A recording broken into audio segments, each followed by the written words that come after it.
السلام علیکم۔ پنجاب کے مختلف شہروں میں باران رحمت سے موسم خوشگوار، بارش نے رت بدل دی۔ لاہور میں ابر کرم برسا، ٹھنڈی ہواؤں نے موسم کو اور حسین بنا دیا۔ کیا آپ حالات حاضرہ سے آگاہی حاصل کرنا چاہتے ہیں؟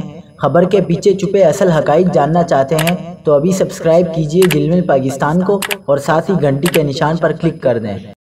آپ کو بتاتے چلیں کہ پنجاب کے مختلف علاقوں میں بارش سے گرمی کی شدت بھی کم ہو گئی۔ بھاول نگر، شرک پور، منچن آباد اور دیگر کئی شہروں میں بھی صبح سویرے بادل برسے۔ محکمہ موسمیات کے مطابق آج بالائی خیبر پختونخوا، کشمیر اور گلگت بلتستان میں بھی تیز ہوائیں اور گرج چمک کے ساتھ بارش کی توقع ہے۔ سندھ اور بلوچستان کے کچھ علاقوں میں موسم شدید گرم رہنے کی پیشگوئی ہے۔ دوسری جانب کراچی کا موسم آج گرم اور مرطوب رہے گا۔ محکمہ موسمیات کا کہنا ہے کہ شہر قائد میں زیادہ سے زیادہ درجہ حرارت 38 ڈگری سینٹی گریڈ ریکارڈ ہونے کا امکان ہے۔ آج مطلع صاف رہے گا جبکہ بارش کا کوئی امکان نہیں ہے۔